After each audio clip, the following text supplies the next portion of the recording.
Hi folks, thanks for checking out DC Outdoors. Today we're going to be doing a bit of backyard bushcraft. We're going to be having a fire, we're going to be sleeping outdoors under a tarp. My kids got a cheap blue tarp, you know, the kind that you can pick up from Walmart or Canadian Tire for really only a few bucks. Well, we're going to hang that thing up in the backyard and build it out into a plow point design. I've never used a plow point design before, but I definitely think that there might be some advantages and some disadvantages. We are calling for a little bit of rain in the forecast here late at night, I think around 11, between about 4 in the morning, off and on with some showers. So I hope that this design does keep us nice and dry. My boys don't have bivy bags, but I'll be sleeping in a bivy bag near the front of the shelter, so that should keep any rain off of me. And I hope that the tent layout keeps them nice and dry for the night. So yeah, we're gonna set up the tent, I'm gonna show you it. We'll talk a little bit about some of the features and benefits and have a fire. And yeah, well anyways, enough chatting, let's get outdoors.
This is a very easy and simple tarp design. Start by pegging one corner of the tarp to the ground. On the opposite corner, attach your cord or rope. Throw that cord up and over a tree branch, pull it tight off to the ground, tie or peg.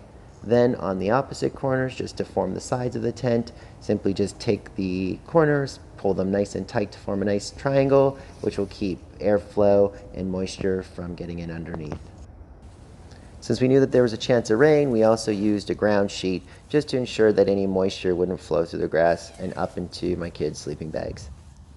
So let's chat about the pros and cons. So we liked this one from the sense that all you need really is just a tarp and some rope. You can even just build your pegs out of sticks in the woods.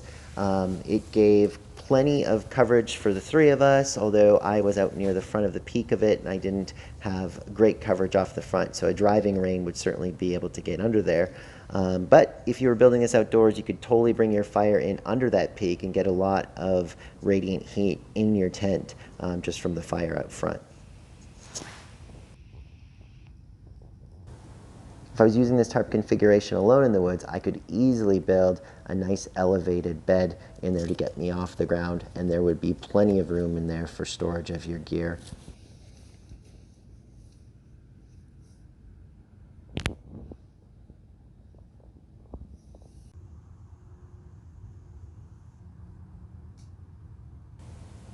My little campers had no problem falling asleep. As forecasted, though, it did rain around 1 in the morning and again just before dawn. We were nice and dry in the tent. The boys were tucked back in the corner and the ground sheet did its job. I was sleeping again out near the opening, so I was happy I was in my bivy bag because it did keep the raindrops off of me inside the bivy.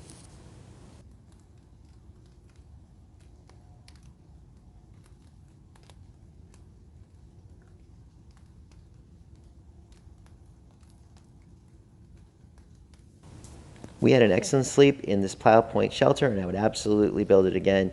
It's super convenient knowing you can assemble it with really just a tarp in your pack, and you can leave heavier items like poles and tent pegs at home. For that reason, it would make a great survival shelter. Thanks so much for watching. If you like this video, please give it a like. And if you like the channel, please subscribe. We'll see you again soon.